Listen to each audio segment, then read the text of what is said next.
What is up, guys? Welcome back to another Reverse 1999 video.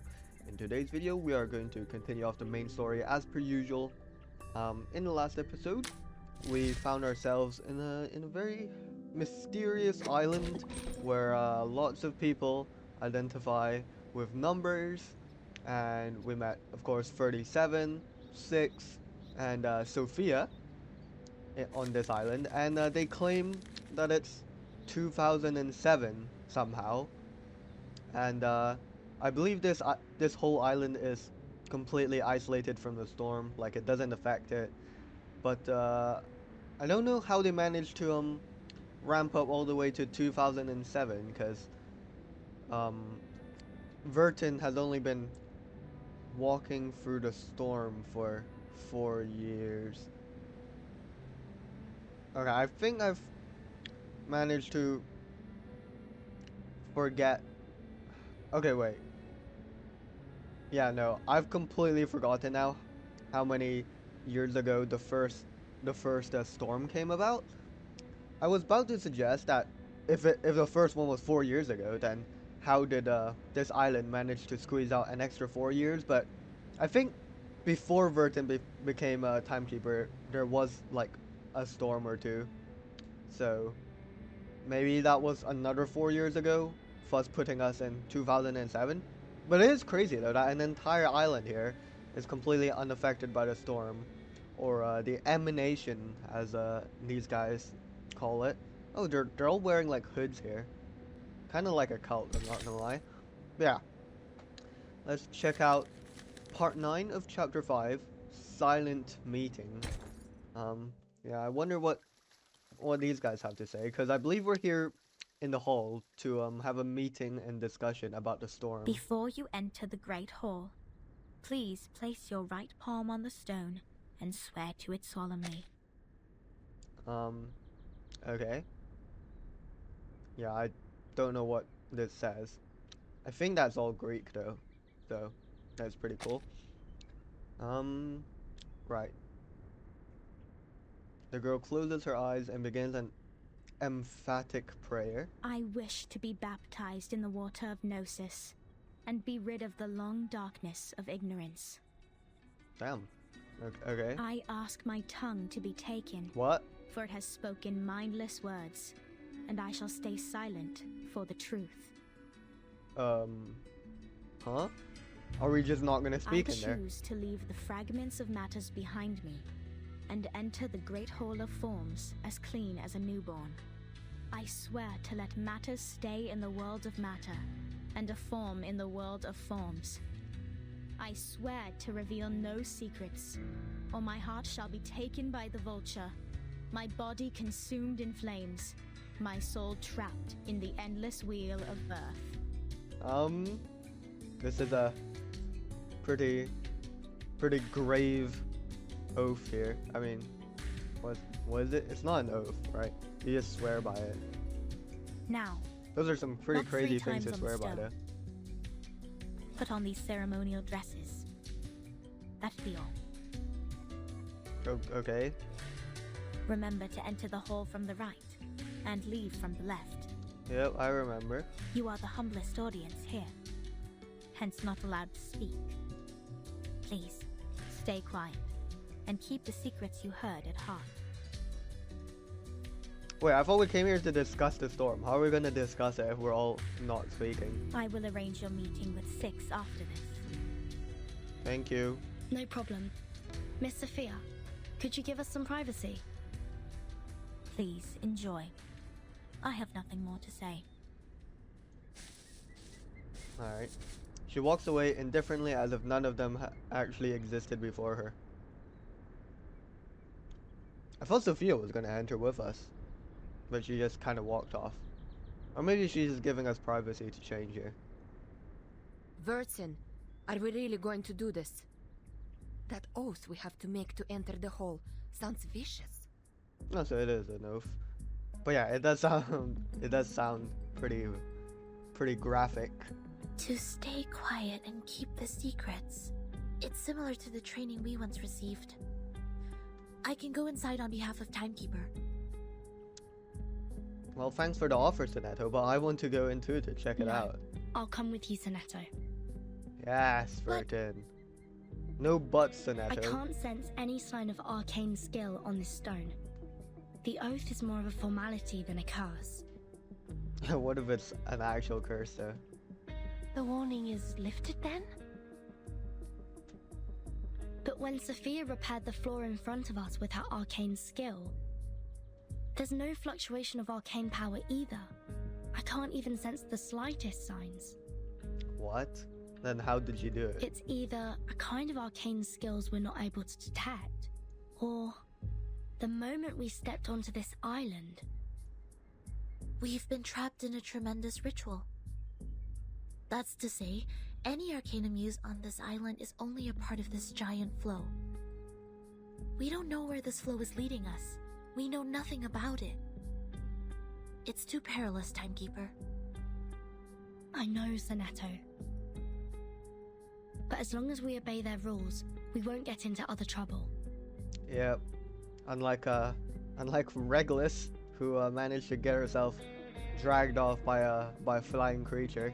The doctrine of the Aperon is to live in solitude and seek nothing but the truth. In fact, they've never been aggressive towards us. Well, 37 literally bit Regulus's head, but I guess it's not aggression. It's just a response to Regulus's heretical behavior. I think of this differently. Okay. Think. The pure blood arcanist community, the unknown arcanum power, and the obsession with certain knowledge or identity. Sound familiar? Manus Vindictae, the second. Yet, we haven't spotted any traces of the Manus here.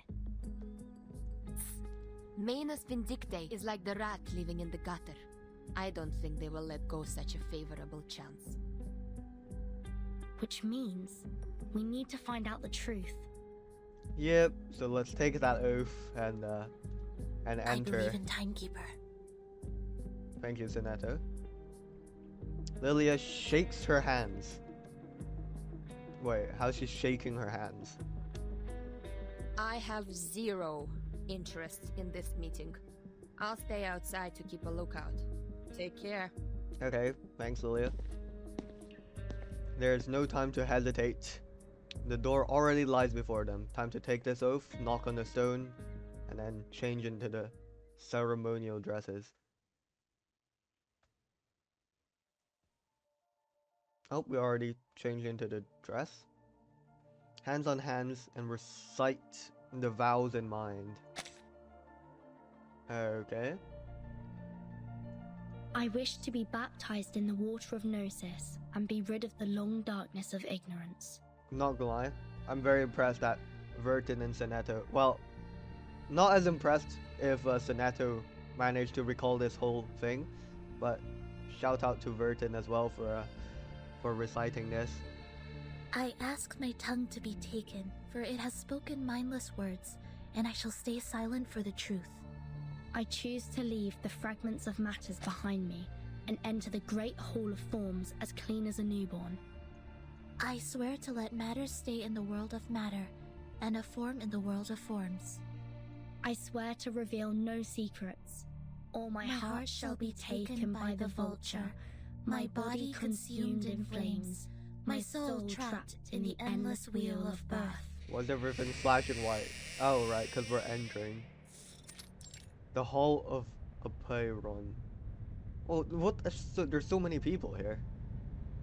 All seats in the hall have been taken. Great, so we're just gonna have to stand. We're gonna have to stand. Fellow brothers, sisters, our quest for Gnosis had suffered 3 unprecedented crises. Hello, 210. Wait, so does everyone just come into this hall to listen to like a selection of people speak? First was the discovery of irrational numbers, and then the creation of imaginary numbers. Last was the loss of the grand unification of different lineages. The truth was buried, and history was rewritten. Okay. But the emanation is not a crisis. Instead, it's our last salvation. Right. The supreme existence has once again shown itself to us. The The supreme door to the existence. everlasting transcendent world of forms has opened once again. Okay. As Numa pours down, things are rewound to the world of light. Everything in the world of matter breaks into pieces, for they are as delicate as a petal before it. We, who have the honor to witness the emanation of Numa, have the privilege to survive the turning of the Wheel of Birth. Because we know the truth. Okay. What's the truth? Our survival is destined. It is the beginning of a mission to bring the unseen truth into this world. Right. And what's the truth, buddy? Everyone's clapping. His audience responds with a round of applause, but nobody says a word. Yep. Thank you. Okay. You're welcome. The speaker bows in thanks and gestures towards the hall. The next orator is 37, our smallest irregular prime, and the brightest star of Hermes. Alright.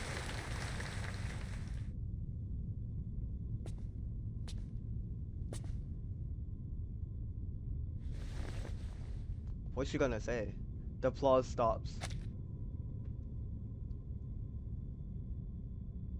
The ambient music is pretty creepy. I'm not gonna lie. A moment of silence reverence passes, a dedication to truth. The emanation in 1929 only lasted for 2 days. Okay. How do they know it's 1929 though? Or is it because we told her? Did we tell her that? I forgot. But yeah. I swear these guys are supposed to have no contact with the world of matters, but somehow they know so much about the storm, despite being stuck here. At least I think they're stuck here. But maybe they do have a means of going out into the actual world. And yeah, I agree with whoever said that in the past, that these guys must have some contact with the world, because there's no way 37 would know what a watch is, or what that mathematician was called, and the All numbers methods to that calculate the he Numa had. emanation failed. We found no pattern in the occurrence of time reversal. All our efforts in the past 4 years have gone completely wasted. Wait, so they just agreed with me that it started 4 years ago. Then how's it 2007 on this island? Should be 2003, no? That's the end of my speech. That's it? Okay. Short and sweet, I guess. Like, sure. Silence. Long and dead silence. Abruptly, someone starts to clap.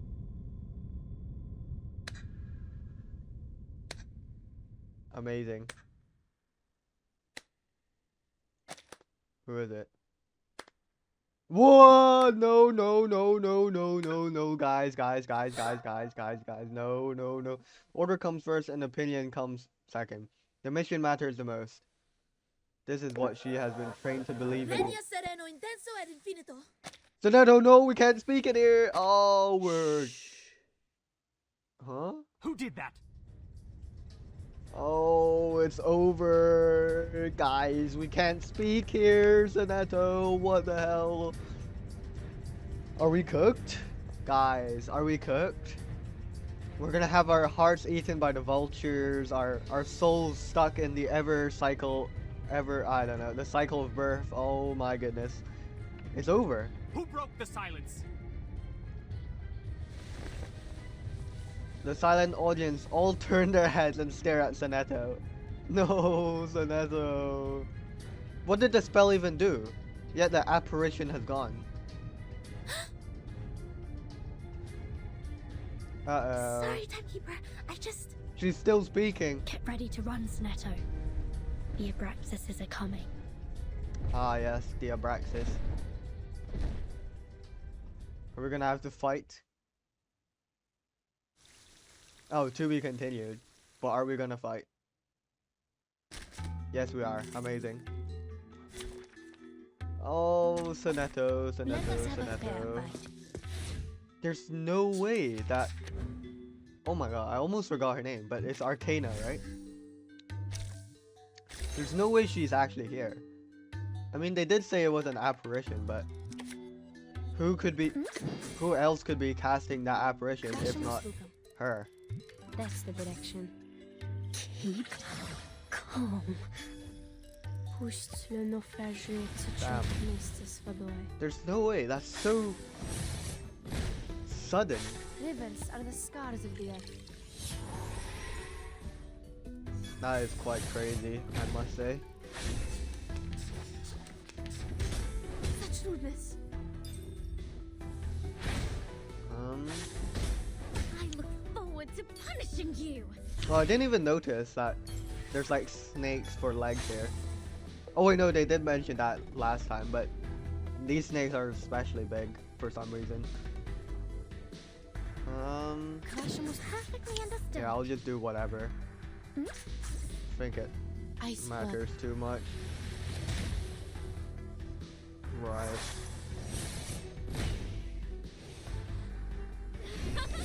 Please, mortals. Be back, I say. Amazing. Finally, it's just you and me, Master. Good stuff. Okay. Right. Oh, the next one is called the Pirate's Proof, so we're gonna check back in on Regulus maybe, but yeah, I don't know what Zanetta was thinking, but I mean, I get it. It is her mission to take down the Manus Vindictae, and then she saw a apparition of Arcana, I believe that's her name. I keep forgetting. But I think that is the name. But yeah, what does it say? The island's precepts must be memorized. When entering and leaving the assembly hall, from which side do you enter and which side do you leave? What? Do they want me to enter right and left? Like both of them? Do I do this? Oh, I do. Okay, sure. But yeah. The Pirate's Proof, Part 10. Let's see what Regulus has been up to after getting kidnapped by the Abraxas.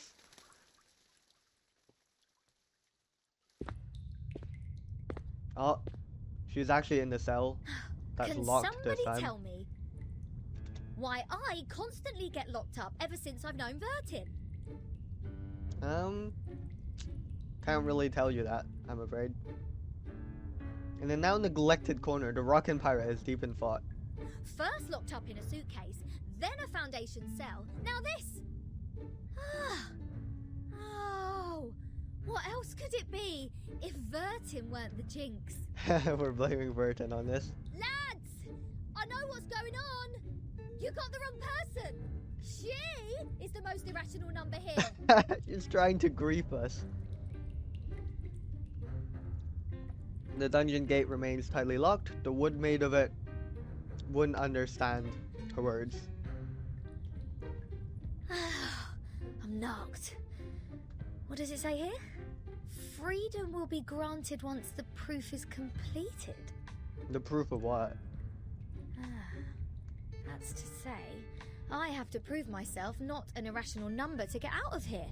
Okay, that's gonna be a bit tough for you, Regulus. Which is exactly what I've been trying to do, isn't it? Rat! Her fist smashes against the wooden gate. Ugh! She drops to crouch because of the pain. Captain, maybe you're in the wrong direction. Oh? This apple presumes that the followers on this island have a close connection with Pythagoreanism. Okay. Pythagoras? That ancient Greek mathematician? The guy who said something about the opposite side of a right triangle? Nice one, Isn't Regulus. he the guy who lives in sometime BC? Maths is only a part of the Pythagoreans' achievement, but from a more universal perspective, they are a mysterious group of scholars. Believing things are made up of numbers, venerating integer numbers, abstaining from beans, and the religious collective lifestyle, These are all pointing to Pythagoreanism. Okay. But why not the beans? Wait, I think I vaguely remember something about beans actually in history. And oh, something about Pythagoras and beans, I think. Wait, what was it? I forgot. Wait, let me think. I swear there was something about Pythagoras and beans.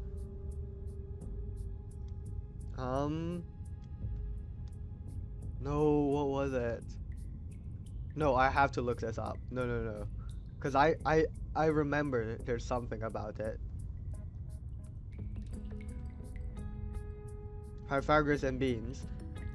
He famously abstained from eating beans, particularly fava beans, believing they contained the souls of the dead, or were somehow connected to death and the afterlife. Okay, never mind. That's not what I was thinking. But yeah, definitely remembered something about Pythagoras and beans. The earliest Pythagorean school perished because of the discovery of irrational numbers, which explains their odium of it. Oh, and that's one of the crises that 210 was talking about. At that time, a deviant student named Hippasus discovered root 2, and the theories based on the ratio of integers they hold dear were upended. Hippasus himself was drowned in the sea. What was he like forced to drown in the sea? Like they just threw him in there, or is his death just completely unrelated to this discovery? This apple assumes they see the integers as the standard of virtue, and people can increase the number they rank through study and self-improvement. Ah. Besides, they are convinced that a numerical code is hidden in everything and everyone. Whoever can solve the code can obtain the truth of the world. Damn. Alright! Now I know what's going on. Do you? Regulus immediately gets off the ground. This pirate has had enough of this moral standard, which is obviously prudish, backward, and lacks humanitarian spirit. Okay. I'm going to tackle the root cause of this misfortune. The root cause?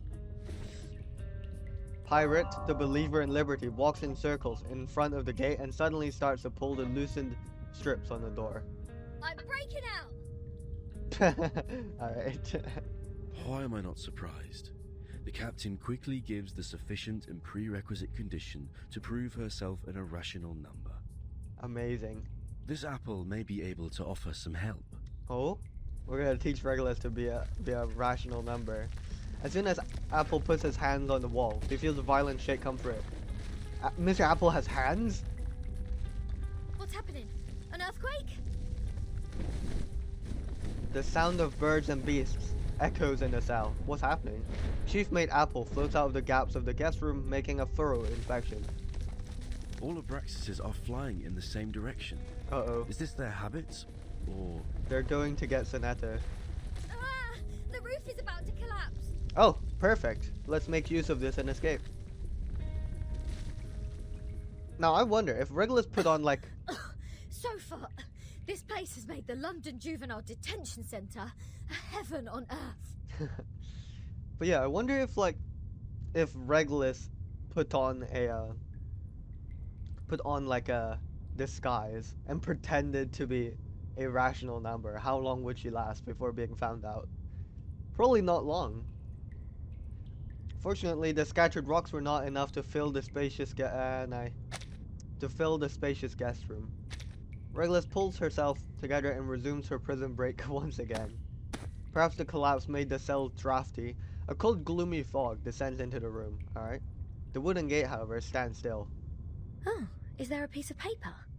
What? How? Did one of the Abraxases drop this? Strange. Yeah, that is strange.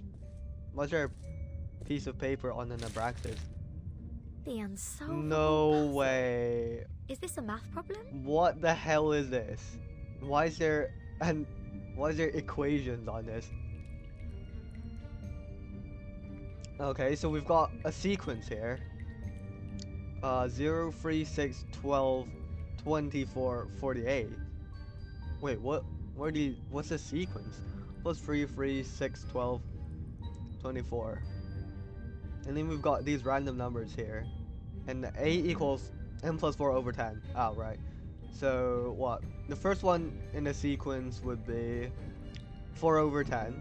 Oh, 4 over 10. Then the next one will be 7 over 10. 6 over 6 plus 4 over 10, that's 1. Okay. So I assume this is, these left hand numbers are the solutions to this, where each one of these are A. Let me just quickly check. 48, 52, yeah, 5.2, that's this one. 0.4, 0.7, 1, 1.6, 2.8, 5.2, 10, and 19.6. 8 numbers in total are listed in this order. Why is it called the unsolvable puzzle, though? There are 8 symbols below, respectively representing the Sun, Mercury, Venus, Earth, Mars, Jupiter, Saturn, and Uranus. Okay.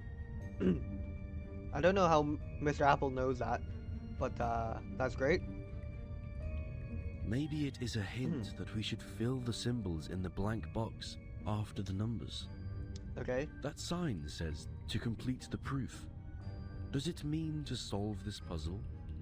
Has this piece of paper always been here? But I swear, Regulus said that the Abraxas drop it. Ha! How unsolvable can it be?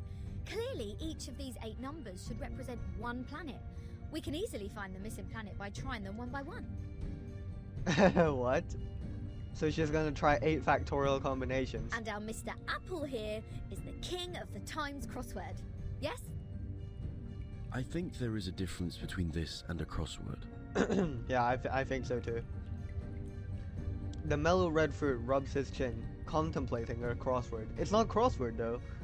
And I don't think what Regulus is saying is correct. I mean, sure we'll have to assign one planet to each answer, but I don't think the number itself says something about the planet. I could just be wrong. In this Apple's humble opinion, the ratio of certain numbers should match this number sequence, such as the radius, volume, or rotation period. Right. Wouldn't the sun be absurdly large if these numbers stand for their sizes? A tiny squeak interrupts Regulus's thoughts. Small, rustling figures have gathered at her feet without her noticing. Hey! The underground critters are back! Go away! Don't touch my notes! It's not your food! Alright, let's fight some rats.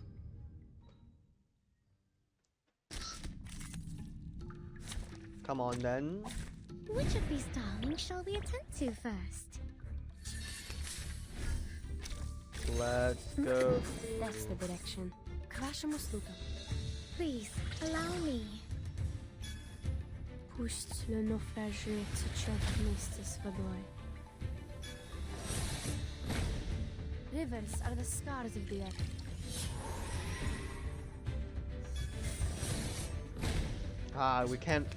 We can't pass these waves in one round now. That's a shame.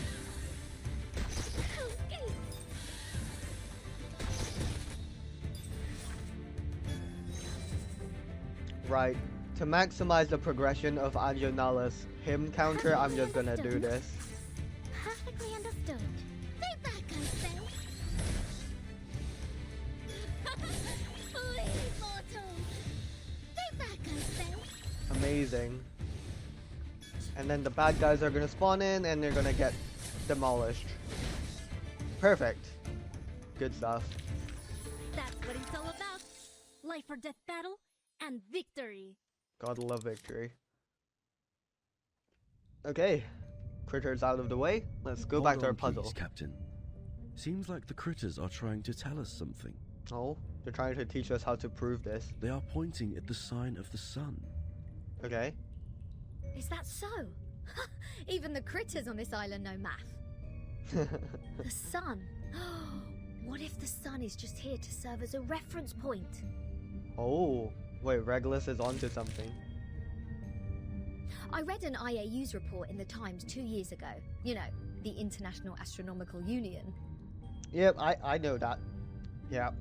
Earth's average distance to the sun is approximately 93 million miles. As for Mercury, the average distance is 36 million and Venus 67 billion miles. Right. So are we guessing these are astronomical units then from the sun? No, it can't be the sun. From Earth? No. Wait.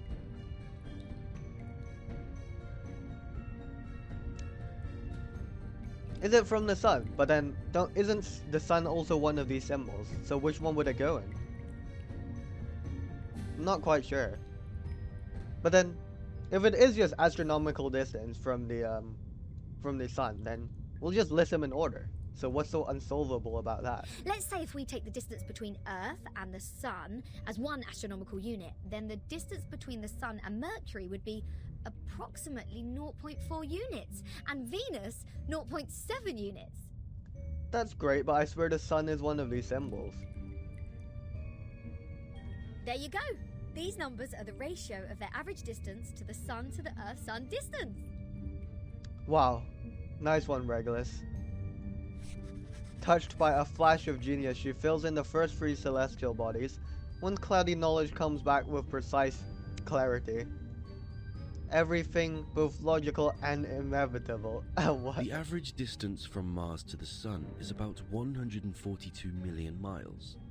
Jupiter about 484 million miles. Saturn 886 million miles, and Uranus 1.786 billion miles.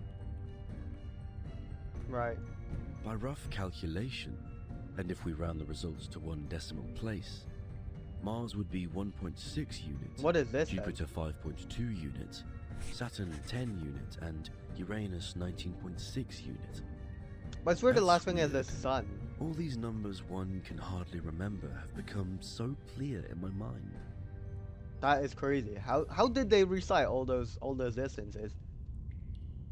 Now that's great and all, but I swear one of these symbols is the sun. So what are we gonna put in 2.8? But if these numbers stand for the ratio of distance, what's the planet for 2.8? There's no planet between Mars and Jupiter. Exactly. If the sun is the reference, we will have one planet missing here. Yeah. Is it really a puzzle unsolvable?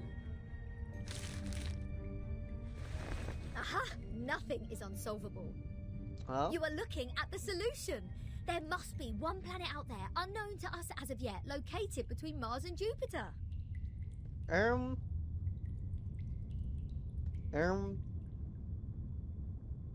Sure, Regulus. Sure. Wait, isn't it? Wait, is that the asteroid belt between Mars and Jupiter, or am I forgetting? Am I lying? A massive vibration shakes beneath the ground. What now? I swear there's a asteroid belt beyond Mars or something. But yeah, what is happening? What's this? What the hell is happening?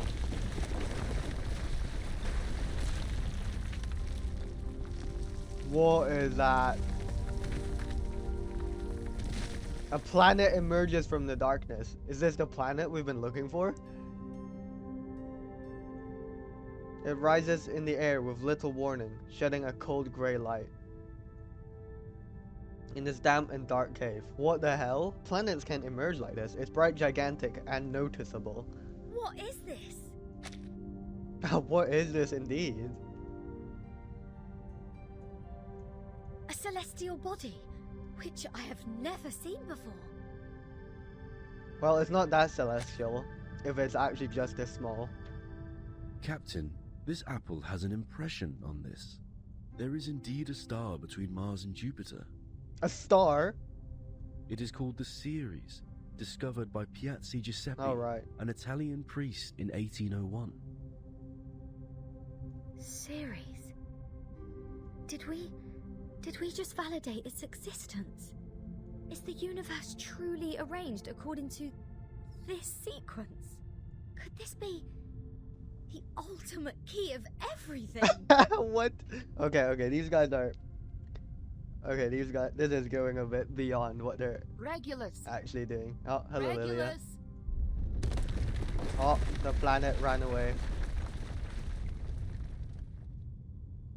Someone is eagerly shaking her arm. Oh, the door's broken. What are you doing? Got food poisoning after accidentally eating one of those critters? Odd. My head hurts. What was that? They all just had a hallucination or something. All the stars have disappeared. Now there are only cold walls and damp air. Oh, and Lilia, who is looking grave. I'll make it short. Stanetta is in detention. They're planning to sentence her to death by giving her the poisoned wine. Oh no. Oh no. Hey, what? Oh no. Okay, now I'm a bit lost. Is there actually an asteroid belt between Mars and Jupiter? Was I just lying?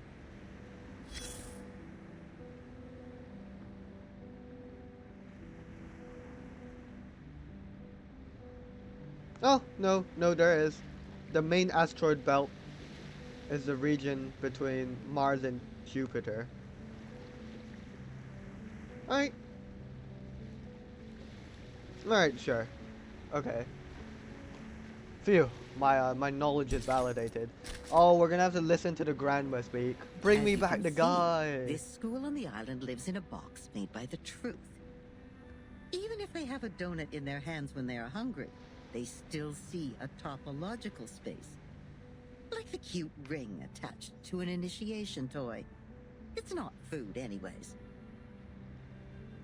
But if you give them a puzzle, they will enjoy it like the best Kaiserschmarrn. Oh, my apologies. I was not talking about the one you are holding. It doesn't taste good. No. With all due respect, that thing in your hand is pretty old. The mold on it seems to come from the 18th century, judging from the smell. I'm sure you know it will make you sick if eaten. But we have to admit, it is not just ordinary mold. It reminds us of the story in which, once, a merchant's son looked up at the night sky and found the answer to the stars for us. Okay. The young man firmly believed that the movement of the stars and the sun follows certain laws. Just like how the delicate gears in a watch work together. Okay. And his point was even proven correct by Zeus's grandfather. When another gentleman observed the sky through the reflecting telescope he took great pains to make, a celestial body was exactly there. Amazing. What was it called? 19.6. The 8th number in the sequence, the 7th planet in the solar system, and the legendary god of the sky.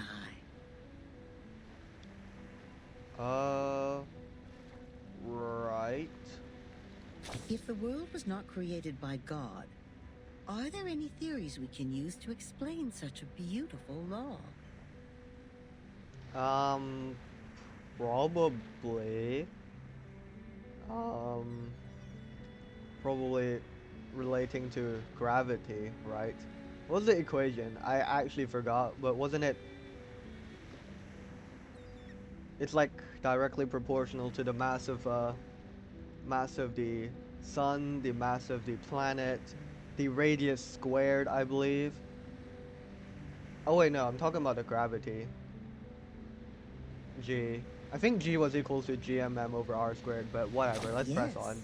The one that says it never actually exists. Anyone can see the breach in this number sequence. That is the planet, which is supposed to be the 5th number in the sequence. I mean, how come we have never seen it before, if it does exist? Either God is wrong, or we've been blind all this time. What do you think? God is wrong. Oh, darling. I forgot that you are one of the boring people from the modern times. You need to understand that we are talking about a forgotten masterpiece from the 18th century. Back then, everyone still believed that the imaginary creatures living on the stars got to witness the birth of God's creations, and the everlasting temperature changes up there were set to punish the exiles. Oh, how romantic. Okay. It was a beautiful dream, but it was still ended, eventually, by another discovery. The 8th planet. What? Pluto? Not the Ceres, nor the Uranus, but a new planet. People found it through more precise astronomical data and calculation, proving that the number sequence found by the merchant sun was only a myth. Damn. Unlucky. Now we are clear of what we've been talking about. It's an unsolvable puzzle. It makes no sense from the very beginning. Yep. We found the Ceres because it happened to be there. It is real, and no one can deny its existence. In other words, we can perfectly prove the rationality of mathematics because we invented it. Yep. Great. It's been a good dream, I suppose. Now, imagine that you are walking alone in the darkest valley ever, trying to drag your fragile body upward as much as possible before it is worn out. Hoarse cries squeeze their way out of your mouth to ask for a response from the gods. Suddenly, an afflatus dawns on you. The next moment, a miracle happens. You are already at the top of the mountain, witnessing the rise of a huge celestial body from the skyline. Even if it's only in your imagination, you have just witnessed the dawn of the creation, and the shock is real. Okay. Damn. Alright. I liked what she was talking about. The we can prove rationality because we invented it. I mean, that sounds pretty standard.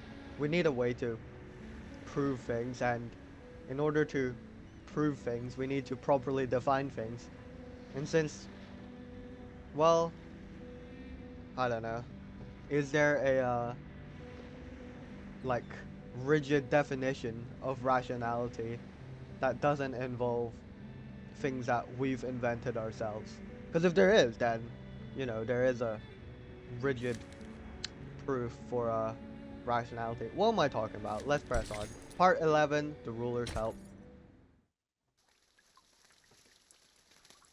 Who's the ruler? Is it 6? Not sure. But please don't execute Sonetto. An old admonition is engraved here. Let no one ignorant of geometry or the irrational numbers enter. 37 told me you are the integers. She's the genius kissed by the god of truth. She can see our numbers and has never made a mistake. Okay. But I don't understand. Why would you break the silence at the meeting?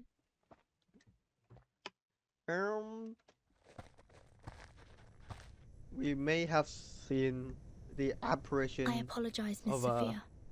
a dangerous individual. I won't defend our behavior. You may save that apology for later. If you can persuade more than half of the people to vote for your friend's commutation, perhaps she won't be sentenced to death. Damn. I have gathered some case files from the past. I hope it will be of some help. Thank you, Sophia. Very helpful. The scroll is lined with golden trim. Even without knowing what it contains, it is a significant These gift. files are... What But are won't you they? be in trouble for helping us? I have my own reasons. Okay. Sophia closes her eyes, recalling the ancient wisdom. Integers are the living example of virtues, the standard of purification. It represents a soul existing in the world of forms, a true being.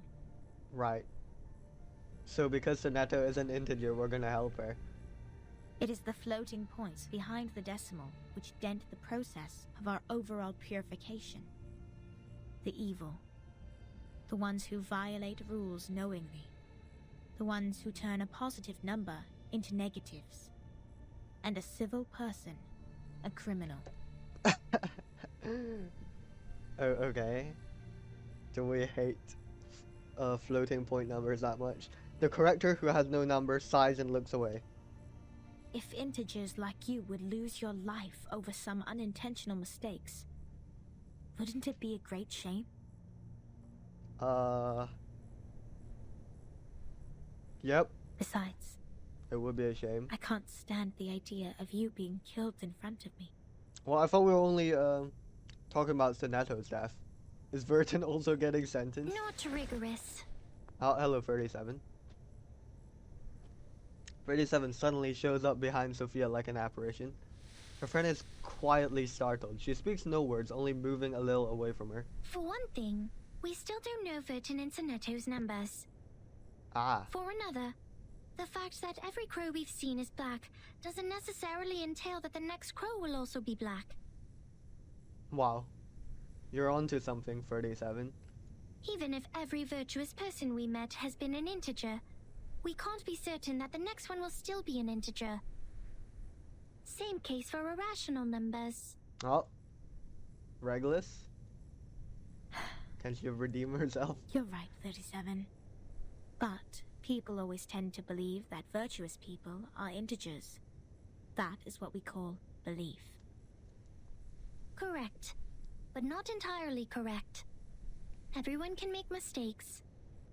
Right. Numbers are just numbers. They Oh. are not associated with virtues. Oh. Unlike me, you're always right, 37. 37 speaking facts. I don't know what differs us. Sophia sighs and shifts her gaze. Will you be at the assembly? Yes, Then I will leave them with you. I'm not qualified to set foot in the Hall of Truth. Is you not? I Why have not? done poorly in receiving the guests. Oh, right. I will ask 6 for my punishment after the assembly. huh? So you are not coming back to my laboratory? Neither will you help me review the calculation results or sort out the books? The scripture shall not be challenged. What's more, any students here can help you in the laboratory. It doesn't have to be me. Damn. Oh, she looks sad. 37 is disappointed. She lowers her head and kicks away a tiny piece of rock. Had I known, I would have let someone else welcome Vertin and her friends. Like 210. He loves to brag to young ladies so much that he would take the punishment willingly, right? Okay, 210.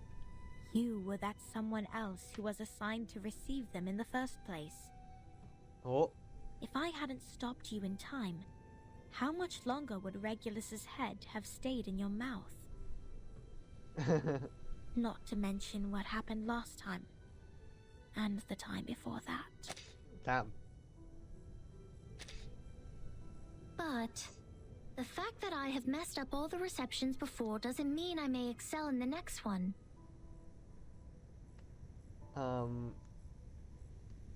Okay. The chances of messing up the first reception and the 100th reception are the same. Right. So she just has a very, very high messing up rate. Whatever you say, you little sophist. She puts down the file and leaves in a hurry. She is a nice person. Everyone says so. But compliments won't help her find her number. Okay. 37 drops her head, but soon her face is lit with an excited smile again, like a child who has found a piece of candy. She's like, Eureka! I thought of something. So, Vertin, are you ready for the debate? Nope, never mind. She's just hyped for a debate.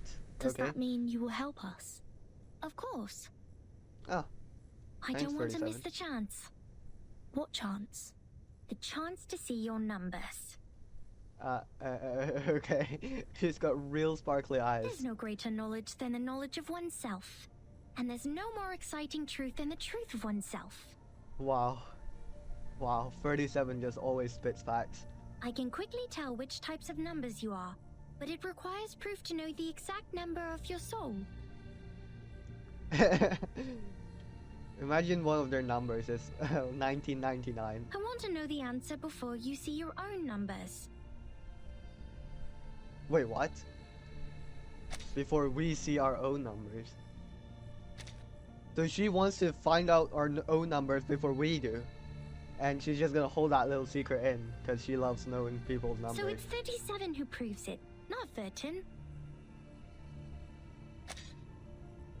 Right. I'd be glad to give this chance to you. Yep. Sure, 37. You can prove our number. 37 turns down the corners of her lips That's discontentedly. boring. What?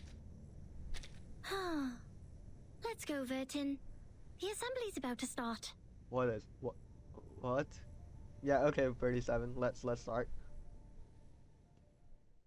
I'm a bit confused on why she suddenly became discontented once we agreed with what she wanted to do, but let's continue part 12, Root of a Bird. Yes, let's go. We've got to debate to save Sonetto. We can't have her die on this mysterious island. In pairs and dozens, the Apeiron believers enter the venue. The plaintiff, is it plaintiff? I don't know. And the defendant are also seated. Wait, if we're also doing it in the hall, then I guess everyone's just gonna be silent except for the debaters. Are you alright? Vertin, I swear we're not supposed to speak in here. Don't worry, Timekeeper. I'll defend myself. Don't worry, Sonetto. I'll help you. And so will 37, I think. Maybe? She looks pale, but she is gazing steadily Back at in the the front. Foundation, I once won a public debate of a similar nature. Was that the one in chapter 4? Sorry, it's all.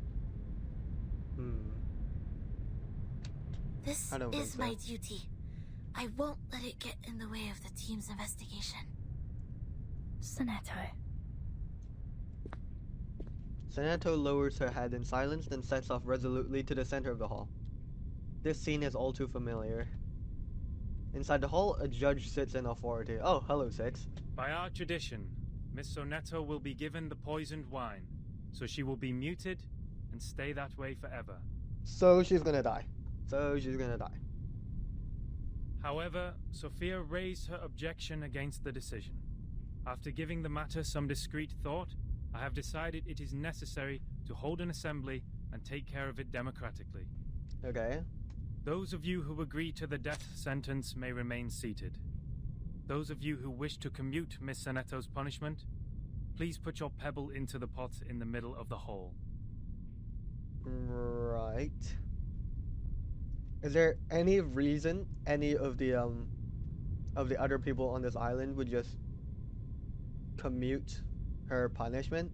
Like, I mean, everyone knows you're not supposed to speak in the hall, so. Now, Miss Sonetto, Miss Vertin, you may defend yourselves. Right. Oh, I guess they put the pebbles in after we defend ourselves. Until the sand in this hourglass falls to the bottom. It falls so quickly. Truly, this is a formidable war. Relax and take a deep breath. Do as the training taught you. I am Sonetto from St. Pavlov Foundation.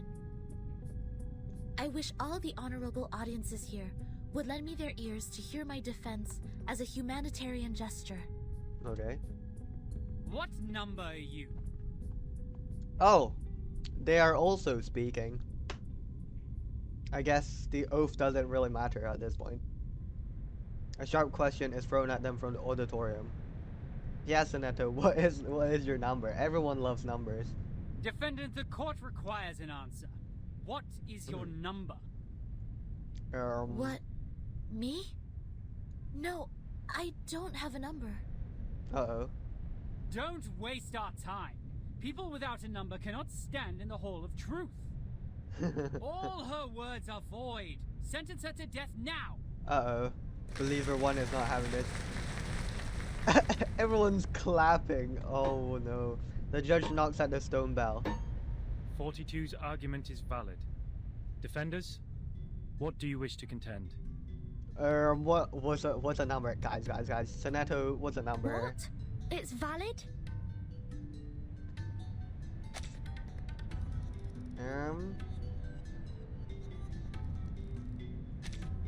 It's valid. What makes it valid? Because she doesn't have... What? We're claiming that what? Sonetto is lying. And so we need to sentence her to death? Sonetto's face has gone pale. What she has prepared, formal justice, procedural justice, or the training she had, simply has no effect here.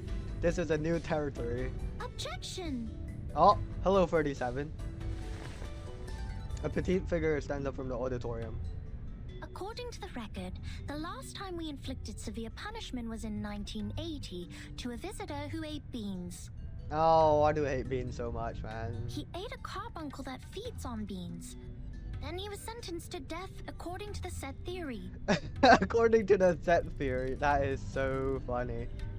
What? So like, he ate the carbuncle, and that means he ate beans because what? The carbuncle was like union beans, and he consumed the carbuncle union beans, so that also means he consumed beans. In our scripture, eating beans is the most evil sin, which undoubtedly fits the most severe punishment.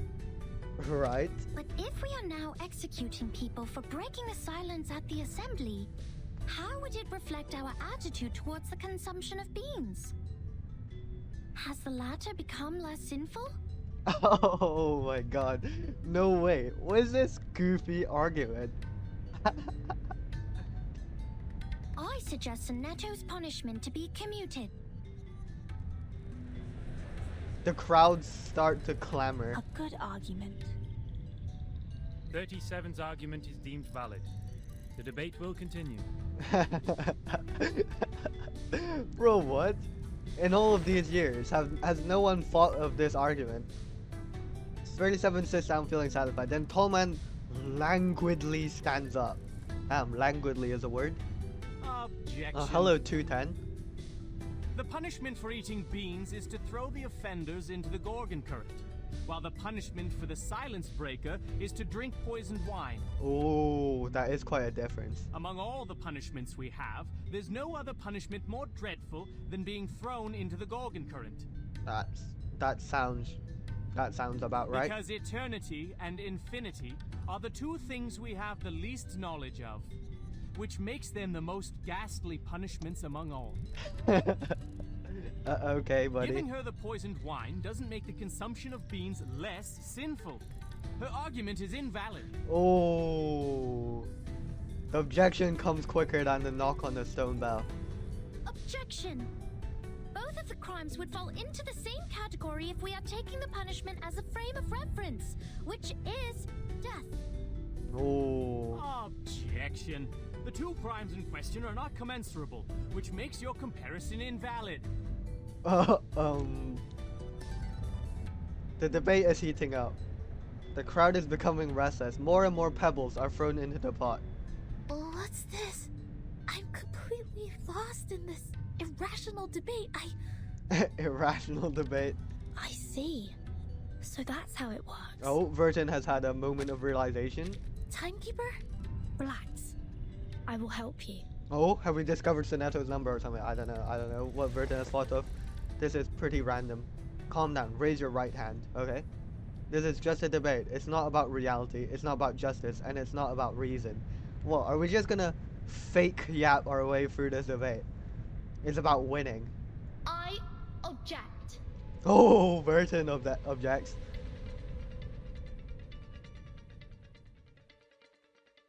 What's gonna happen? What? Just because we object doesn't mean we have to resort to violence, guys. What shall we attempt to first? Oh, it's a 1v1. Okay. I'd like to start by quoting 42's first argument. Okay. About, Soneto's number. People without a number cannot stand in the Hall of Truth. Okay.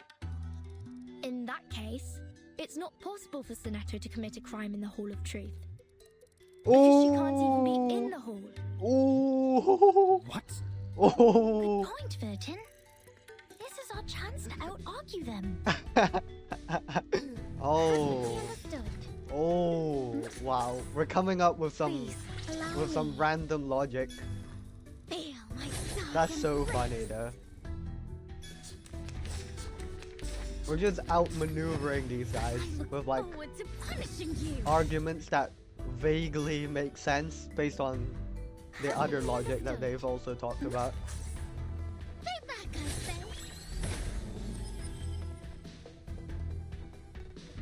Keep calm.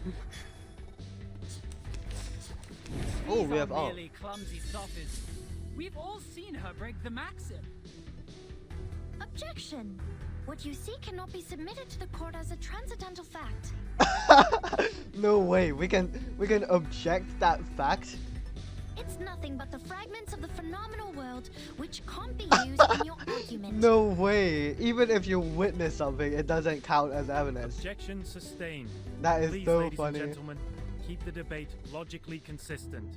There's nothing logically consistent about Since this. Soneto has no number, and a person without a number does not exist before the truth, Then she cannot commit a crime in the Soneto hall. thus didn't offend your truth. She didn't break any rules. What is this? What is this logic, man?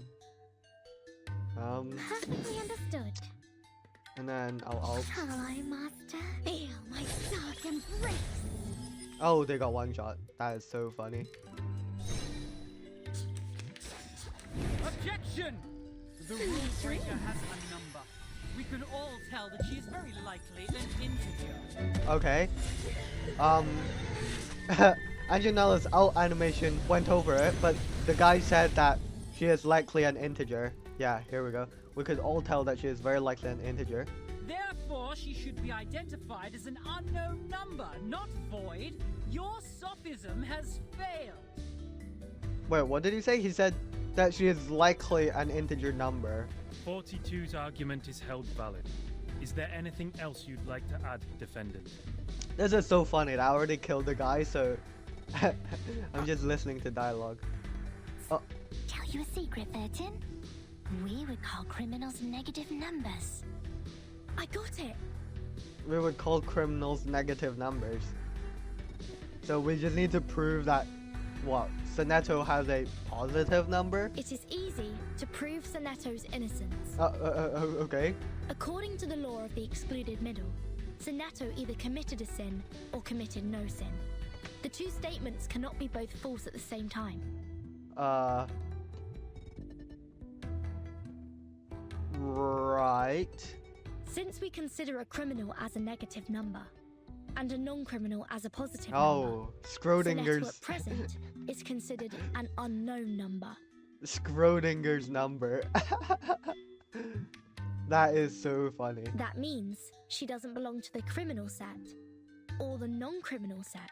Oh, this logic She is did so not commit stupid. a sin, and did not commit no sin. It's a paradox. Wow. I hereby demand to modify the criminal sentence that has been given to Soneto. What the flip is this stupid logic? That's what it's all about. Life or death battle and victory. What is that logic? Like what? Like, does that mean just positive numbers just can never commit a crime? Or do their number turn negative when they commit a crime? Like, this is the dumbest logic I've ever heard in my life. The law of excluded middle. A good sophism. Good for you to create a paradox from one sentence of my argument. Oh my god. But pitifully, you've made a fatal mistake. Oh, believer 1, You've 42. taken my argument as the basis of your defense. Oh. I said people without a number should be expelled from the Hall of Truth. You don't have a number either, Miss Outsider. Based on my argument, which has also been approved by you, I argue that all your arguments are invalid. Oh my god. 37, please give us a number. Make it 1999 or 13 for Vertin. That's what I suggested last time. There's no time left. Time? Time is the one resource we have none of. That is unfortunate. 13 has a number. I saw it. Oh? 37. What? What?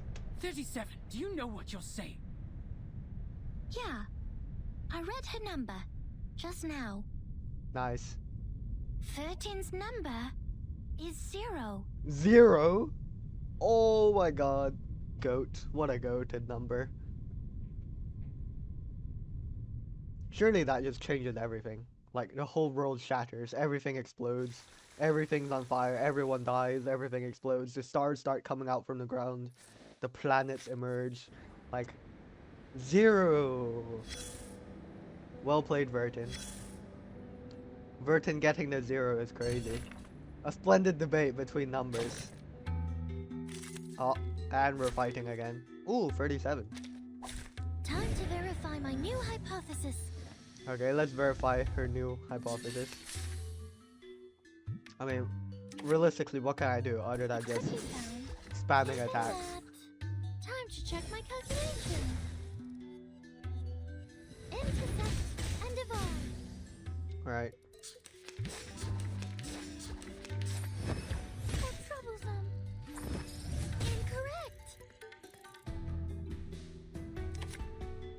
It could be Use the found mass in attack. that. Time to check my calculations. Good stuff.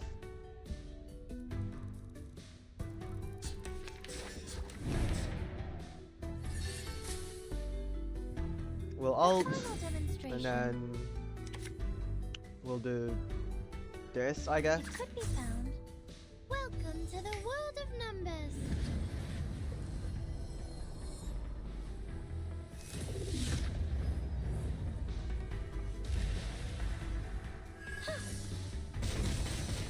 Right. Form is a bubble. Oh, perfect. Perfect.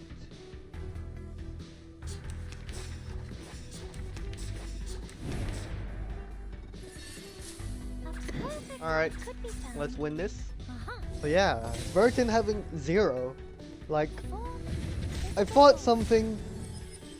something like that would happen, but I thought it would be like 1 or something, you know. But 0 is much more powerful than 1, I would say.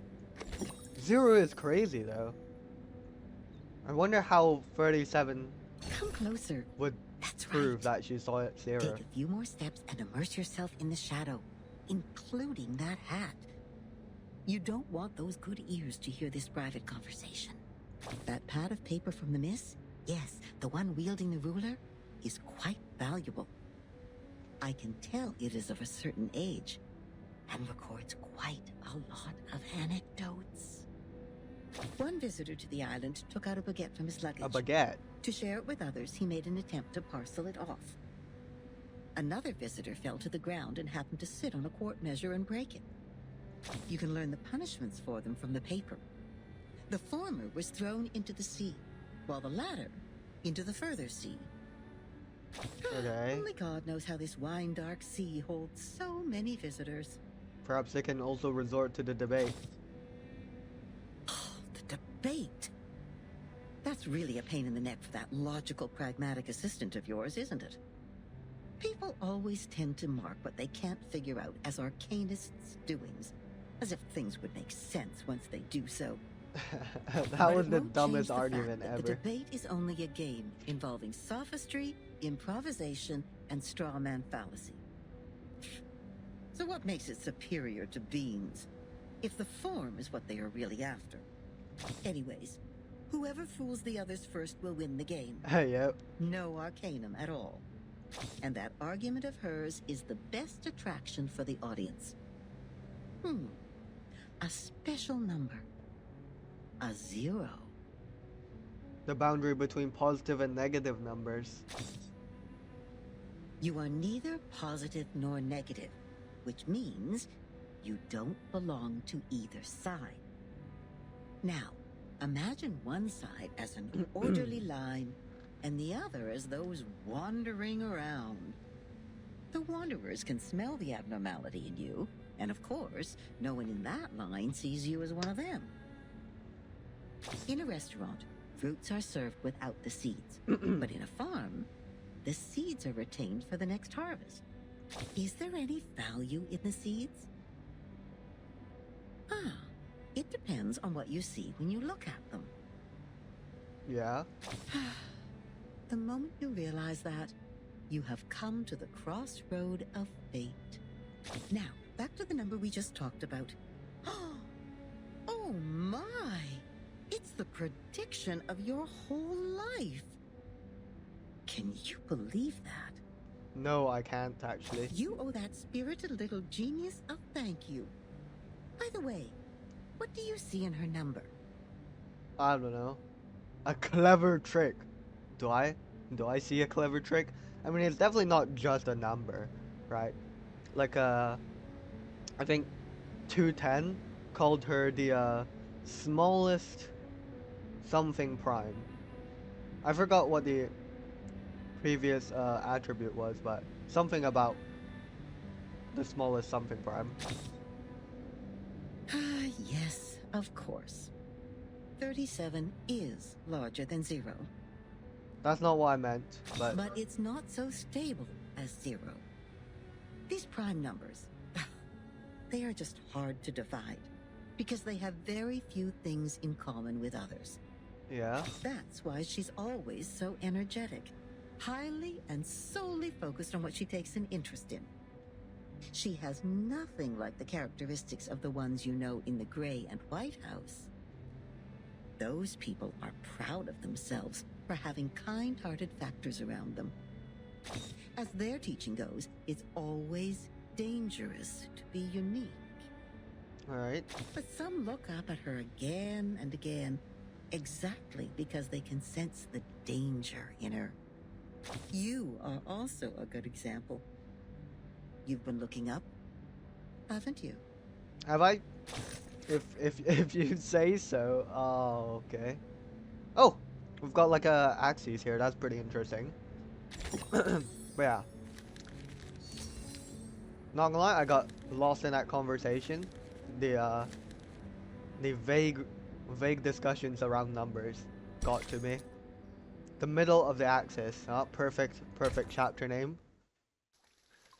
Surely the whole hall is just gonna burst into like discussion or something. Thanks to this discovery. There's an outbreak of muttering among the white robes. Yep. Even the solemn judge stands up. 37. You just said Vertin's number is 0. Do you know what it means? What does it mean? Very clearly. Okay. Would you be able to submit proof to a Peyron? How do we do that? How do we prove a No number? problem. Okay, 37. Damn. Half of you in this hall have put in the pebbles. Nice. If 37's argument is found to be true, every argument Vertin has spoken in Sonetto's defense will be deemed valid. Sonetto will be exempt from the punishment. She'll just be fully exempt, cause we're saying that Sonetto has an unknown number, and has neither committed a sin or not. I will announce the result once 37's proof has been validated by a Peyron. Thank you for your time. So what happens if we do find Sonetto's number then? Oh, I guess if it's positive, then she'll have committed no sin. And if she is found to be a negative number, I guess she's going to be sentenced again or something. One after the other, the Apeiron followers leave the hall. The Hall of Truth returns to tranquility. That is the dumbest debate I've ever witnessed, but we won! Let's go. Seneto slowly sits on the floor in a lackluster manner. Stiletto! Timekeeper, I'm so sorry. I tried my best, but still I couldn't understand the debate. It's all about yapping. Failed again. No, Seneto. It's okay. Her face becomes abnormally pink and her breathing becomes fast and shallow. Let's give her a hug, Virgin. What happened to her? Come here. 210, what are you doing? We need to move her outside. Oh? Oh, 210's being such a chill guy now. Now Lie that... her down on the ground and wipe her palm and feet with dew and peppermint oil. That would be okay. Damn, thank you, 210. Her physical signs are becoming more and more stable. Thank you. You're welcome. The distinguished number 0. What, is he just glazing us now because we're 0? The man shrugs his shoulders. I'm kidding. Oh. Oh, okay. I'm 210. Well, instead of the number, I prefer people call me the rhetorician. The rhetorician. I've okay. heard your preachment. Pretty demagogic. What are these words, man? Demagogic. The man nods, looking amused. That's how logic works. With logic, I can prove that you'd cease to exist in the next moment, or that there are no other people in this world except me. Achilles can never outrun a tortoise, and a flying arrow is forever motionless. Wow. This debate is nothing but meaningless wordplay. I'm glad we know. That pacifist let you off this time. 6. A perfect number indeed. For he knows the benefit of reconciliation. Who wants to have blood on their hands and be devoured by the cycle of hatred? Yet it's a torture for any intelligent mind to hear such an immature debate. Can you feel the suffering of our leader now? That is the dumbest debate, man. I'm sorry. 210 gives her a triumphant smile. No apology needed, Miss Outsider. I also feel sorry for your pain, given that 37 has revealed your number. What do you mean? 37. Our evil little genius. The most cunning star of Hermes. She's been having fun revealing others' numbers for a long time. Our numbers are our essence. And it's also the most important proof we get once in our lifetime. But she enjoys taking that opportunity away from you. Just because her talent allows her to do so. Oh, that's funny. She did that to her friend, too. She found out Sophia's number. Wait, what? But without casting an eye on that paper with her number on it, Sophia threw it into the sea. Oh. Sophia is Sophos. But you... I pity you. It doesn't seem like trouble to me. Oh, what? I didn't realize that 37 found Sophia's number. And then she threw it to the sea because she wanted, like, to discover it herself, I guess? Alas, poor little Vertin. You still don't understand. Yeah, we don't. The number of our souls suggests our fate. It might be changed through algorithms temporarily, swirling, shifting, or transforming alongside other changes occurring on the coordinate axis. Wait, but 0? I mean, a lot of transformations don't change 0. Unless it's a translation, but... Does that kind of suggest what? Like, Vertin's fate is fixed or something? But in the end, we can only be ourselves. 1 is thought. 2 is opinion. 3 is wisdom. 4 is strength. 5, enthusiasm. 6, harmony. 7, order. 8, philanthropy.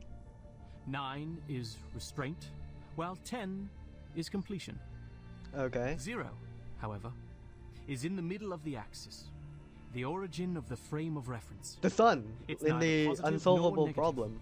Neither prime nor composite. Things are ever changing, but you stay the same. Yeah. Your loneliness also lasts forever. That's great to hear, man. Thanks, man. That's really helpful. Burton has had the profound discovery of being alone forever. That's so This sad. is your fate. Being exposed in full view of the crowd, yet you know nothing about it. 37 was acting on impulse. Yet she opened Pandora's box. Damn. She leisurely reveals your fate. That carefree behavior makes no difference to picking up a shell on a beach. How could I not pity you? Damn. The man waves his hand and walks away. The air is still. Only the sound of waves come from afar. Miss Verton, Hello, Six. The leader stands in the dark. 37's proof has passed the review. Already? Your friend will now be exempt from the punishment for violating the rules. However, she has to take some catch-up lessons on the scripture. Please, Okay. meet me at the hall tomorrow at noon.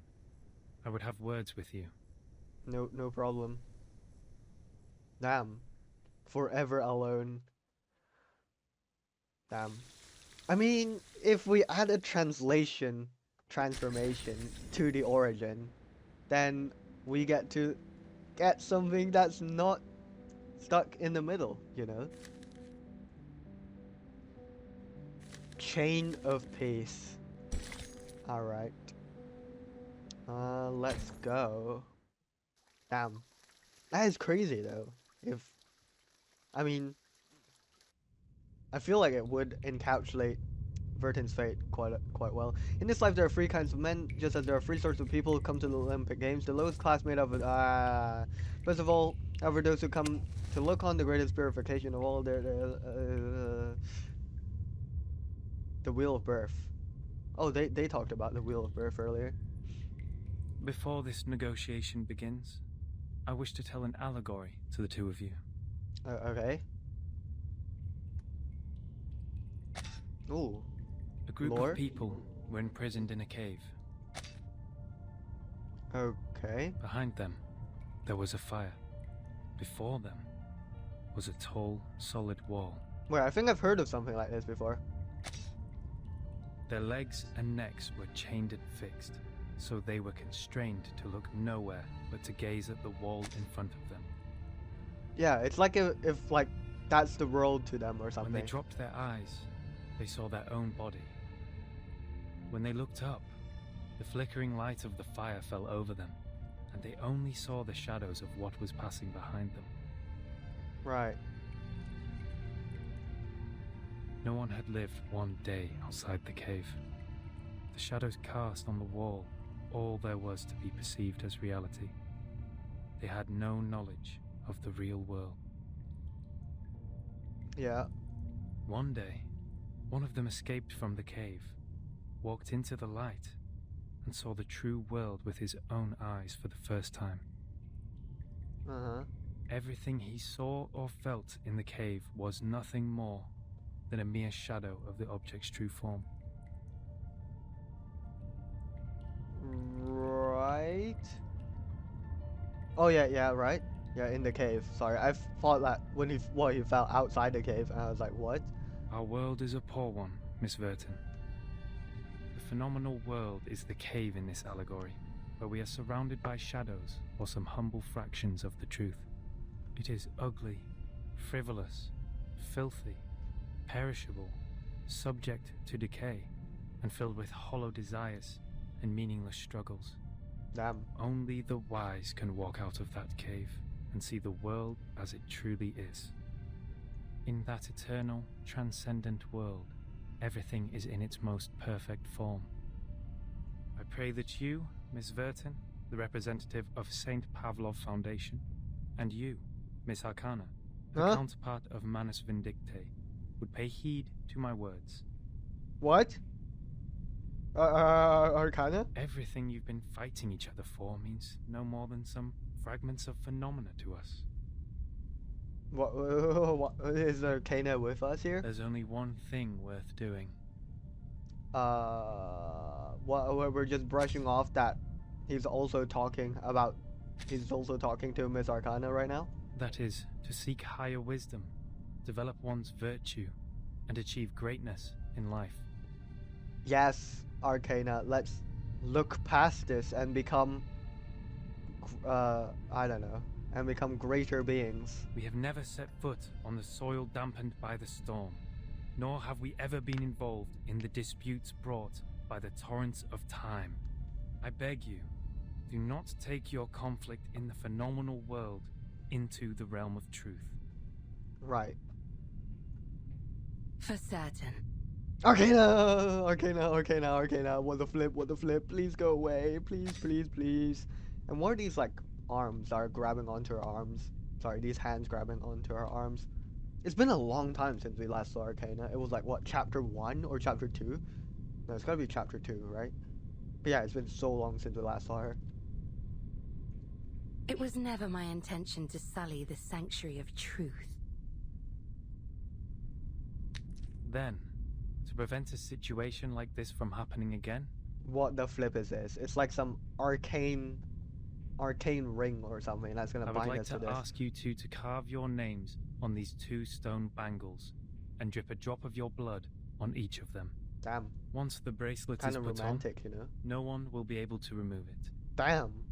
From now on, as long as you're on this island, none of your people will draw blood from one another. Oh, just on this island. Okay. So he's only pacifying us on the island. Or the bangle shall draw all the blood from you. Oh my The god. peace agreement is so decided. That's pretty violent. Arcana stretches out her hand and gently takes the I bangle. appreciate that. I'll sign it. Okay. You're the temporary peace treaty. The leader gives a slight nod. He looks out from the table and simply strides away. The bangle feels real in their hands. It certainly possesses some sort of power to fulfill the bloody pledge. The peace agreement. Someone is approaching. Yes, she is still here from the beginning to the end. Lady Vertin, we meet again. Arcana, Arcana, Arcana. I wish the best to thy friend. She's doing well, thanks to you. You're most welcome. Damn it, Arcana. At least we learned our number, you Thou know? shalt quench, for times hath changed. I would not wish to shed even a drop of Arcanist's blood in vain. Right, back to the racism. But Schneider should be the victim of a merciless bullet? Oh. Very funny. Vertin, my pitiful child. Did you forget? You that shot her. merciless bullet cameth from a gun never belonging to me. Yeah, we're the one who shot her. No? What's Manus Vindicte's purpose to be here? Hearken the archaic wisdom. Just as thou doest. The stone bangle is hot, almost scalding. I am not surprised. Oh! I adore thy visage, Lady Vertin, emotionless in the storm. Vertin could do what I never could, because Vertin's out here Alas. emotionless on this. Alas. No man shall bravest the storm and live, Well, luckily Vertin's a woman. including thee. No, Arcana, we live. Her words sound as harsh as a winter gale. An emotion suddenly comes. It's raging like a bushfire, but soon gets tamed down. A wooden box in the Elitiaus base has my name on it. Oh yeah, it does. Was that your doing? It's got to be. Sadly, it wasn't. What? Something out of Arcana's control. Wow. I hope thee findeth the answer satisfactory. No, why is it fading to black? I need more answers from her. What's happening? The figure of Arcana disappears in the night. Damn it! She got away. The stone bangle at the wrist becomes subtly It's heated. burning. Something is slivering in the woods nearby. Is that Miss Arcana? Miss Arcana! Please, don't go! Save us! Why's the goofy music playing? And save art. Save art? What the flip are these guys on about? Two wary figures run past Verdant. They are chasing after their leader desperately, as if they are running away from some horrific monsters. Following them, a petite figure rushes out of the woods. Oh, it's gotta be 37. She is out here terrorizing the Manus believers. No! Come back! Come back! What's she doing? 37? You ignorant foreigners! I just started introducing vectors and matrices, and that's the most interesting part! Oh, she's talking math to the believers. That's so funny. Vertin! Yes, 37. I would love to hear about vectors and matrices. Yes, tell me about the bases and the I don't know what else is there about matrices. I don't know. Teach me about the covariance matrices. Great! Matrices. You always show up at the right time and right place. You're welcome. Stop the mass people! Whatever it takes! Oh, that I can agree with, 37. We're gonna deliver to them some torture, some mathematical torture.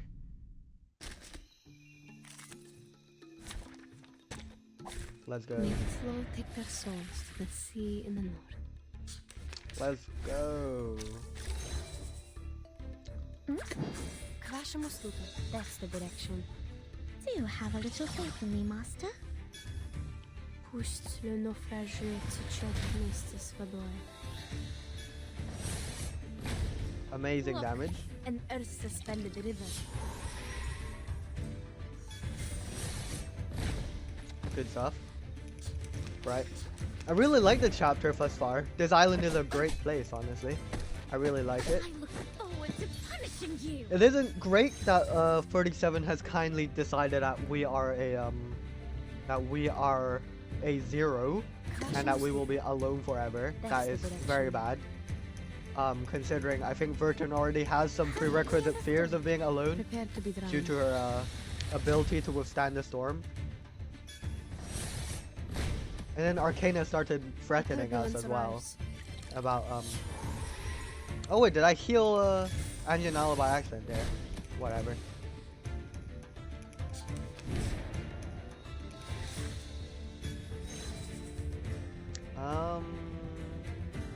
Yeah, that's enough. Oh, please. I know how to use it. Please, mortals!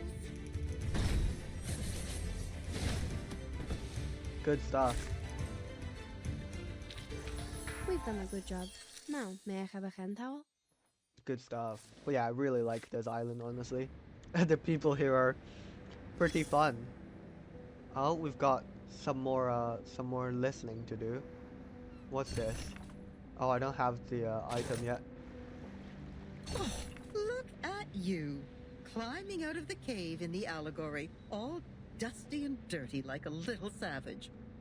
They must have tried to fill your little brain with long preachment. But you should feel lucky, because at least they didn't give you a quiz right after that. What they said is true. Yeah, we're just looking at shadows of the world of forms. Oh, how modest you are. Looks like you didn't spend all your student days catching tree frogs. Try to reach the corners of your mind, if you would. And there you will find another bunch of people standing in front of a stone table. Yes, those people in gowns. White gowns with gray diamond patterns. One of them was standing on the stairs, gathering all the little vacant eyes to his side.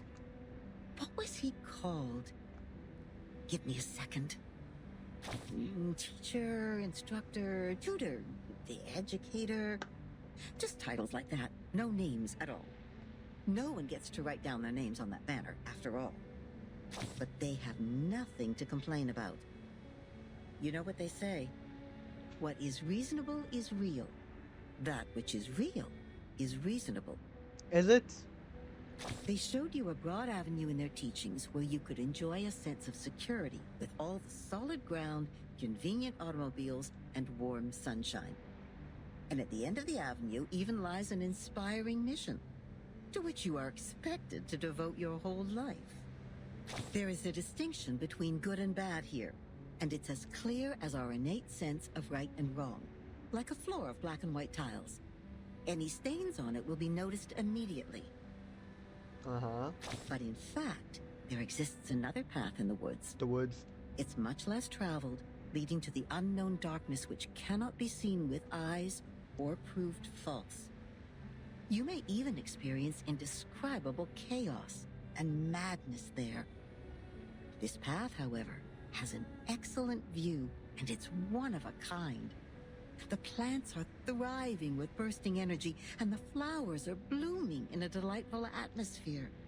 Every time I hear someone talks about the woods, I just think of Druvis, because she just says the woods like a billion times per minute. So, which will you take? I am interested in the path, the woods, the path in the woods. Oh, that's not an easy choice to make. This grandma must give you a round of applause. I would have even pinned a boutonniere to your suit if I had one. But I have to remind you, those things in there are not easy to deal with. They can drive you insane, and you have to be very careful. Sounds very exciting. You've seen the living proof. Many were freaked out after they came back, and people had to tie and lock them up.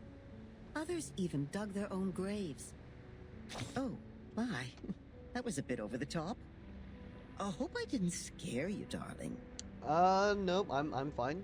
Here's some good news to cheer you up. Actually, there's still one more way you can take. It would be a good choice if you want to enjoy the scenery without getting lost in the darkness. Another way? I'm sure you know that myth. Do I? What You myth? shall take the soul of your love out of the underworld. Oh, right. Yet you shall not look back. That's right. You shall pass by the sleeping sirens, yet you shall not make a sound. Yeah, that sounds like something I have heard of.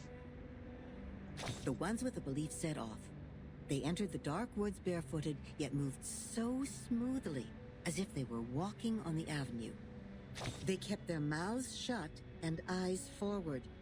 They never turned back, never picked up what was not theirs, never set foot on the forbidden lands, and never looked straight at the sacred greatness.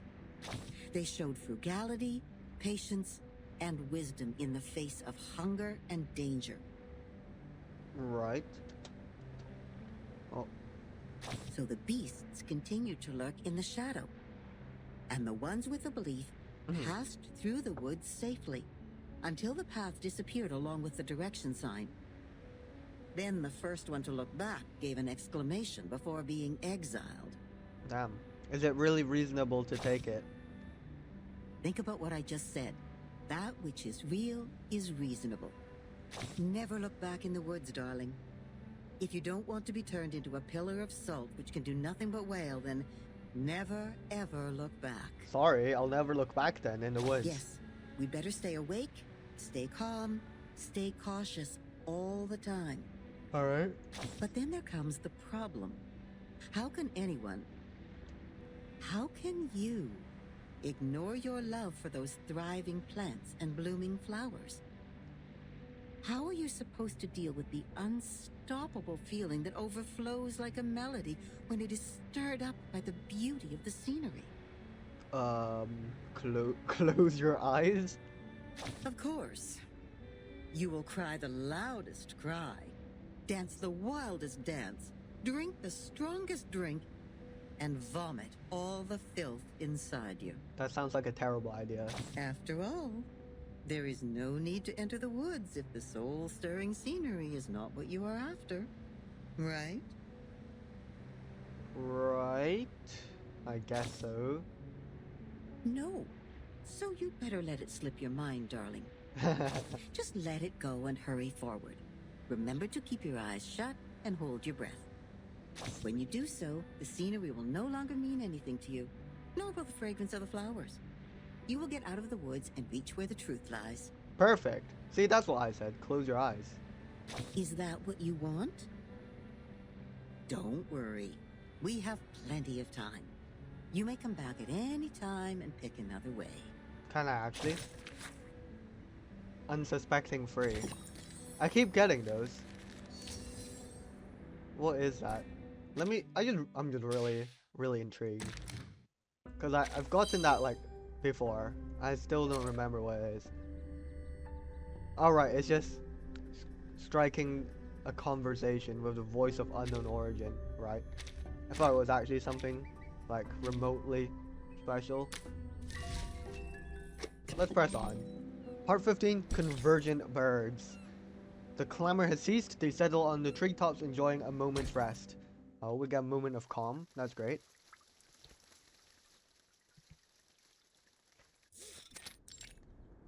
Public area. Congratulations, Island. Miss Sonetto. You are the fastest learner of our doctrine among all the visitors in the past half-century. Classic Sonetto. On behalf of all orators, I award you this laurel wreath. Oh yay, do we get to see it on her head? Please. No. Yes! I wouldn't have achieved this without your guidance. Damn, this is amazing. Those mathematics statements are really inspiring. I've learned a lot. Okay. But there's still something confusing me, such as Pythagoras and his golden thigh, his memory of the previous lifetimes as the son of Hermes, and the transmigration for every 216 years. Wait. Could you please tell me more about these? What the flip? Have they been teaching actual things to her? Or have they just been teaching these things, which just sound like... It's literally useless information, unless you're in a cult like this. Oh, the door is violently kicked open. Two outsiders, heads dropping to their chests, are dragged into the Hall of Truth. Why would people fail to see the charm of the matrices? Yeah, I don't know, 37. Matrices are very cool. This is not right. I need to spend more time on teaching. Oh, Sonetto, Sonetto, this is your chance to rise out and learn more about matrices. Anyone, save us! Thus my journey of art is doomed to fail. His voice just falls off I really there. don't want to study maths anymore. Help. Nobody cares what they are yelling. As 37 continues to grumble to herself, the two men are dragged into a different room. Timekeeper, you are here. Hello, I heard Sonetto. that you completed all the lessons on the scripture. Nice. This laurel wreath suits you well. I agree, Burton. I agree. Yet Sonetto keeps her head low. Timekeeper, I'm sorry. At the assembly, I failed to understand the arcanist's logic. It was totally different to the debates I have participated in. It's alright, Sonetto. It was all just dumb wordplay. But now I have... That was not your fault, Sonetto. It is now behind us. I need to tell you something more important. What, about Arcana? I've signed a peace agreement with Alright, Arcana. yeah. And the price of Arcana. breaking it is... death. It's just while we're on the island, though. Everything will be back to normal once we leave. What? What?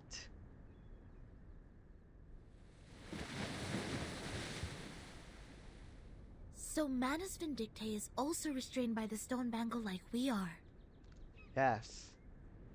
The chief assistant ponders aloud, having already removed her laurel crown. No, I wanted to see the laurel crown. Yes. She put it on without hesitation. Yeah, I don't know. I guess she's... What is she trying to gain about this place? What, she's trying to map it out so she can take it over with Manus Vindictae or something. No idea, but... Yeah. Seems like she's not interested in, like, fighting us, at least for now. But I don't think her purpose would be as simple as hearkening the ancient wisdom. Of course not. And like other stones in the Foundation's collections, this one has no signs of arcane skill on it. I attacked Manus' followers earlier as 37 asked me to. Before it is I activated, received no it looks punishment from harmless, the bangle. rough, moderately weighted, and no different from other ordinary stones. And then, okay, she attacked the forwards earlier, but there was no punishment Perhaps from the this bangle. island makes its own judgment on what to be classified as hostility. Like it has a mind of its own. Okay. Sonetto, do not report this to the headquarters before we figure out how the bangle works. After all, there are many other things to investigate on this island, other than Manus Vindictae. Indeed. I see. I will contact Miss Druvis and Miss Moiselle first and keep an eye on Arcana. Timekeeper, this island, the Manus' mask, and your suitcase are all immune to the storm. Yeah? Does this mean we could collect more asymmetrical nuclide R samples? Maybe. I tried to collect some samples last night in the outer region of the island, Really? but the detecting device showed nothing. If we were to find out more, we have to go to the center area. What are you conspiring now? Sophia, nothing. We were just talking about our love for numbers and matrices. I really love matrices, especially invertible ones, because, inverting a matrix is cool. Did you know that an orthogonal matrix has an inverse the same as its transpose? Yeah, very useful information. I love matrices. We've been caught off guard. Do not poke the fire with swords, and do not jump over a crossbar. Oh yeah, the the very useful rules. The assembly will not be held every time when there's a crime. Please take heed of my warning, and do not overstep the line. Learn a lesson from them. Yeah, Dan and Sophia, two gray-coated figures appear. Why is Regulus covered in soot? Or like dirt and grime. One disheveled, and the other one covered in soot, as if they've just survived an explosion. Yeah, so it is soot. Lilia, didn't you say you have Regulus with you safely?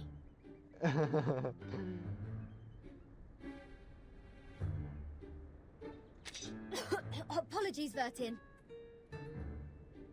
I was going to rescue Sonetto through a very creative underground tunnel. Great to hear. Things didn't quite go as planned. Regulus shimmies like in a dance-like step, trying to shake off the dust. Not a bad innovation for a simple clap on the forehead. If only you didn't miscalculate the location of the explosion.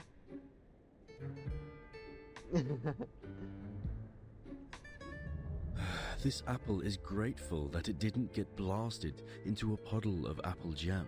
Yeah, I'm grateful as well. Warning. Shell cleaning required. Warning. Shell cleaning? I don't know why, but when I was in that cave, ideas kept flooding into my head. Amazing.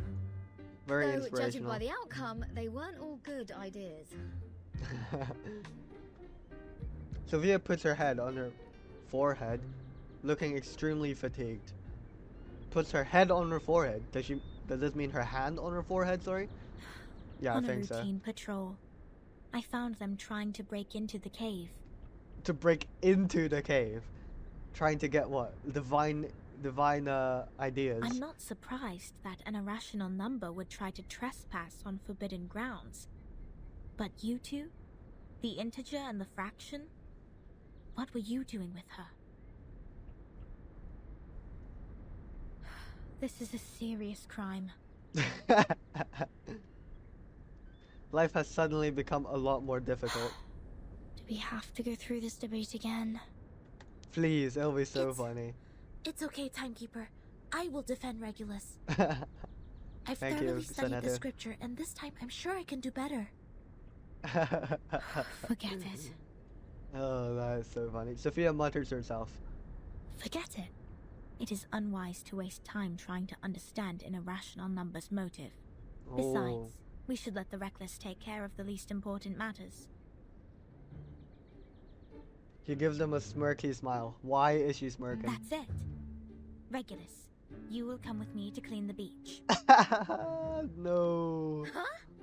Me? Again? Yeah, it's you again, Regulus. Since you have too many floating points, words of discipline would not work on you.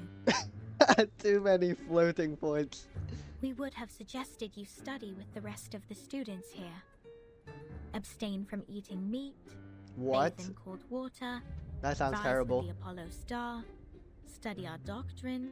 Read the scripture aloud on the beach.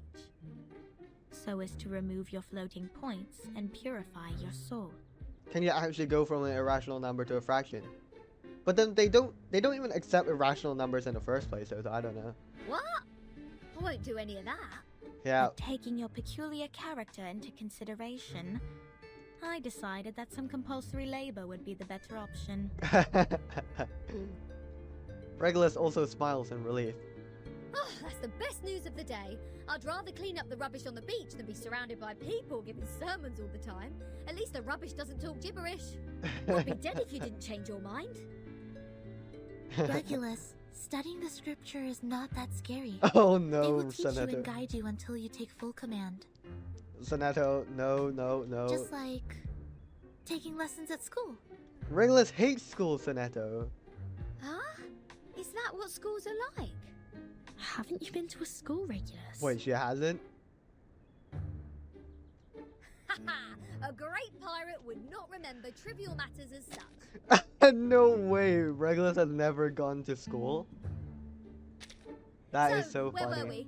Which part of the beach needs to be taken care of by the great captain? My laboratory. What? That's your laboratory is a beach? Whoa! Where did you pop up from? 37 blinks her eyes emotionlessly and entirely ignores Regulus's complaint. 37. Aren't you supposed to preach to the visitors? I've seen their numbers. What? Already?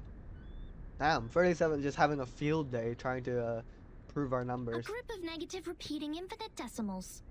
They will achieve nothing but to repeatedly step in the river of mistakes. I gave up on them. What?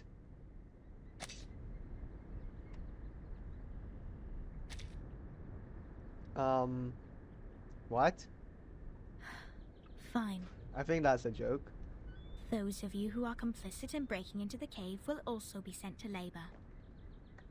Damn. Unlucky Mr. Apple and Lilia. Sonetto and Lilia will come with me to patrol. Regulus, you can go clean the lab. What does Sonetto get punished as well? She was literally studying the scriptures and everything. As for Verton, you will assist 37 with her study of the emanation. Oh, that doesn't sound too bad. Don't waste more time on the trivial matters of the phenomenal world. Integers. That was the sole reason you were on this island, was it not? Yep. Sophia turns around and leaves. She stops a few steps away from them, silently urging the patrol team to move. Don't let down your guard. The arcanists on this island are not as easy to deal with as you imagined. Okay. Down in the cave, I heard some pretty alluring and intriguing anecdotes. Miss Lilia, this way. You will cover this area. Stay on the radio. Okay. The flying witch waves her hand and departs for a new job determinedly. Sonetto hesitates for a brief moment, then quickly goes after her. Don't worry, Timekeeper. Lilia and I will keep an eye on Manus Vindictae. Thank you. We are counting on you, Sonetto. I have a feeling. What's We this are coming feeling? closer to a big secret. Oh, perfect. Gotta love having feelings like that.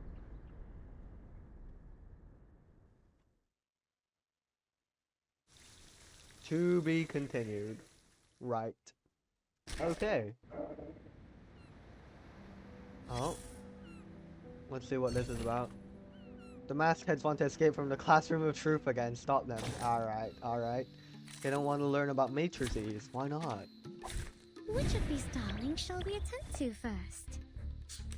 Come on then. That's the good Krashimo Sluka. Keep calm. The turbulence arrives.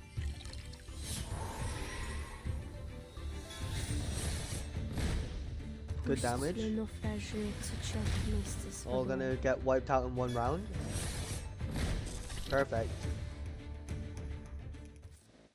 Good stuff. Quick and easy. Very nice. Oh, what? Various scraps of colored waste paper. The Great Revolution transforming the prison of numbers into an artistic utopia.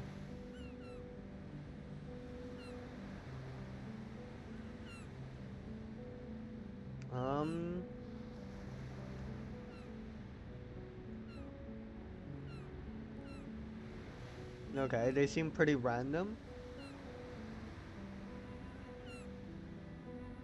Right, sure.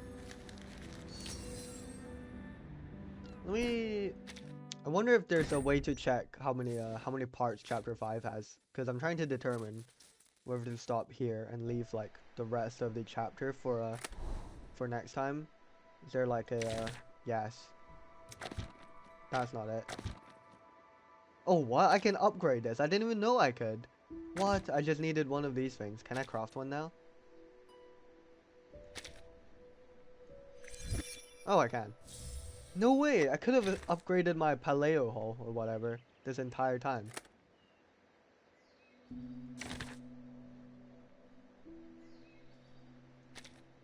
Yep. What? No way I could have upgraded this the entire time. That is wild. Okay. Sorry. Let me just quickly check. 5 SP6. 5 SP6. Did that come after chapter 5? Is it that small little thing here? Maybe. But yeah. Since I am unsure on how much this chapter goes on, I think this is a sorry. I think this is a good spot to stop. You know, we've just we've managed to win our debate, managed to save Sonetto from getting executed. Oh, I missed something here. Oh, we've got poem here.